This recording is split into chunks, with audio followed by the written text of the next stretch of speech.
Hi everyone, welcome to chemistry knowledge by Jyoti. Guys, आज हम BSc semester first के question series यहाँ पर करने वाले हैं। गाइस, इससे पहले मैंने एक वीडियो क्वेश्चंस के लिए बनाए हैं, मल्टीपल चॉइस क्वेश्चन या ऑब्जेक्टिव टाइप क्वेश्चंस जो आपके आते हैं, उसके लिए एक वीडियो ऑलरेडी चैनल पर अपलोडेड है। सेकंड वीडियो मैं यहाँ पर बना रही हूँ।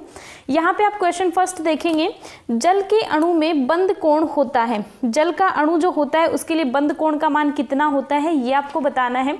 तो गाइस, सबसे पहले आप देखेंगे कि जल के अणु जो है उसको H2O से लिखा जाता है।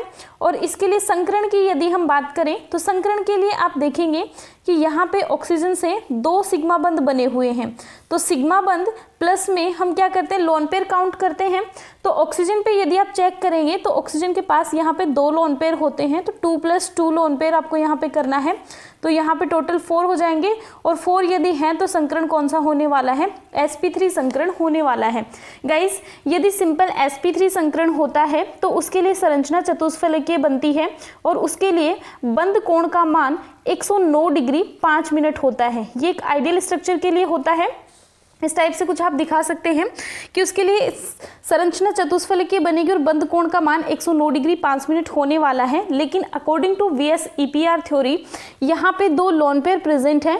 तो लोन पेयर में क्या होने वाला है, यहाँ पे रिपल्सन होने वाला है, और लोन पेयर में रिपल्सन होने के बाद ये इनके बीच का जो बंद कोण था, जो 109 डिग्री 5 मिनट होना चाहिए था, वो क्या हो जाता है, रिपल्सन की वजह से ये क्या करते हैं, ये बंद इधर की तरफ खिसक जाते हैं, जिससे इस बंद कोण का मान 104 डिग्री 30 मिनट रह जाता है। तो गाइस, इस प्रकार से आप ध्यान रखेंगे कि इसके लिए बंद कोण का मान कितना रहता है, 104 डिग्री 30 मिनट रहता है।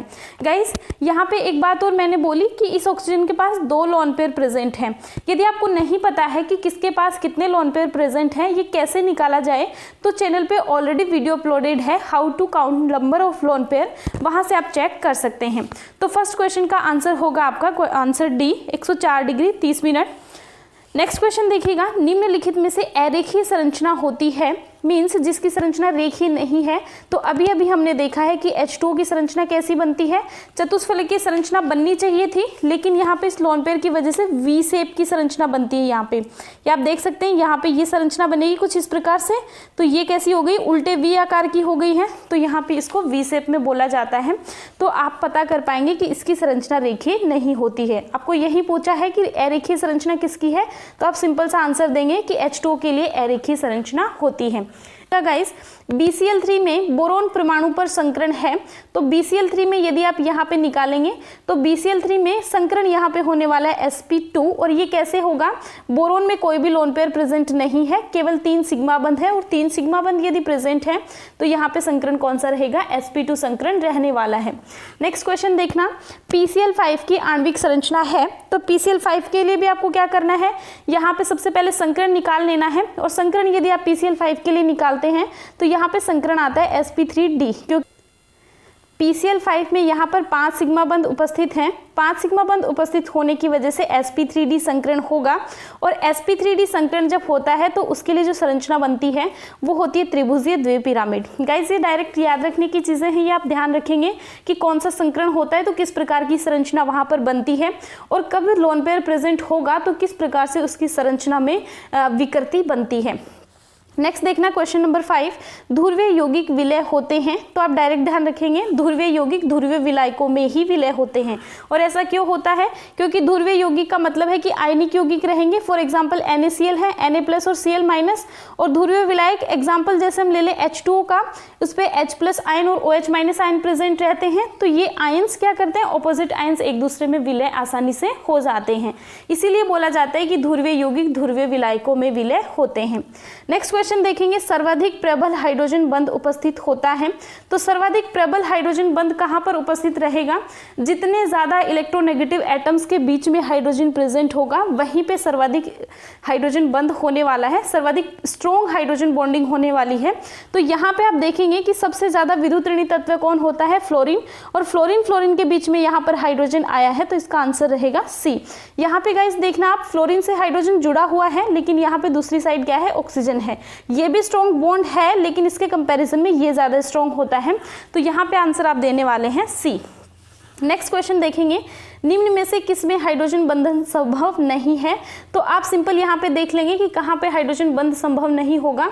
तो यहाँ पे आप देखेंगे यहाँ पे H2 है, H2 में हाइड्रोजन बॉन्डिंग होती है ड्यू टू इस ऑक्सीजन परमाणु की वजह से। यहाँ पे फिनोल में जब देखेंगे तो फिनोल की संरचना कैसी बनती है, इस प्रकार से फिनोल की संरचना बनती है। यहाँ पे भी हाइड्रोजन ऑक्सीजन से जुड़ा हुआ है।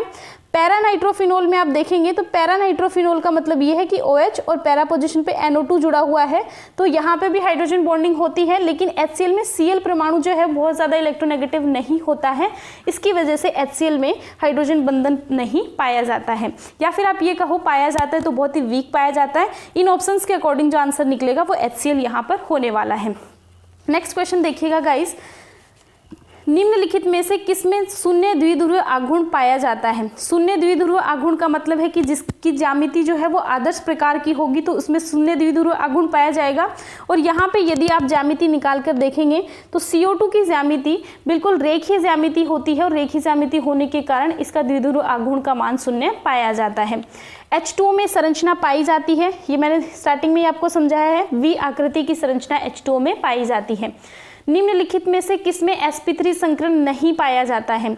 sp3 संकरण किसमें नहीं होगा, तो यहाँ पे जब आप निकाल कर देखेंगे तो आप जब निकालेंगे तो यहाँ पे देखना H2O में हमने निकाल के देखा था sp3 आएगा, यहाँ पे OF2 में चेक करेंगे तो भी sp3 आएगा, और यहाँ CH4 में देखते हैं तो भी sp3 संकरण आता है, तो आपका आंसर होगा यहाँ पे CO2। CO2 में sp3 संकरण नहीं पाया जाता है। गाइस नेक्स्ट क्वेश्चन देखना, CH4 मैथेन अणु की संरचना होती है। मैथेन में अभी अभी मैंने आपको बताया है sp3 संकरण होता है, और sp3 संकरण किसकी वजह से आया है, केवल 4 सिग्मा बंधों की वजह से, केवल सिग्मा बंधों की वजह से बना है, कोई भी लोन पेयर यहाँ पर प्रेजेंट नहीं है। और मैंने आपको बताया था कि जब sp3 संकरण होता है तो उसके लिए चतुष्फलकीय ज्यामिति बनती है, तो यहाँ पे CH4 की ज्यामिति कैसी बनेगी, चतुष्फलकीय बनने वाली है। गाइस नेक्स्ट देखेंगे, मैथेन में बंध कोण पाया जाता है। मैथेन में चतुष्फलकीय संरचना है, किसकी वजह से है, केवल सिग्मा बंधों की वजह से, तो इसके लिए जो बंध कोण का मान है वो भी आदर्श ही रहता है, तो ये बंध कोण का मान रहेगा 109 डिग्री 5 मिनट। नेक्स्ट आप देखेंगे, परिक्षिप्त प्रावस्था द्वारा प्रकाश का प्रकीर्णन कहलाता है। परिक्षिप्त प्रावस्था द्वारा जब प्रकाश का प्रकीर्णन किया जाता है तो उसे टिंडल प्रभाव कहा जाता है। नेक्स्ट देखेंगे, द्रव्यरागी सोल हैं। द्रव्यरागी सोल कैसे होते हैं, प्रकृति में परिवर्ती होते हैं। आपके पास ऑप्शन है प्रकृति में परिवर्ती, प्रकृति में अपरिवर्तनीय, कभी कभी परिवर्ती और कभी कभी अपरिवर्तनीय, तो आप ध्यान रखेंगे द्रव्यरागी सोल कैसे होते हैं, प्रकृति में परिवर्ती होते हैं। नेक्स्ट क्वेश्चन आप देखेंगे, ब्राउनी गति की व्याख्या किसने की। यहाँ पे ऑप्शन है Robert Brown, Robert Boyle, Albert Einstein, कोई नहीं।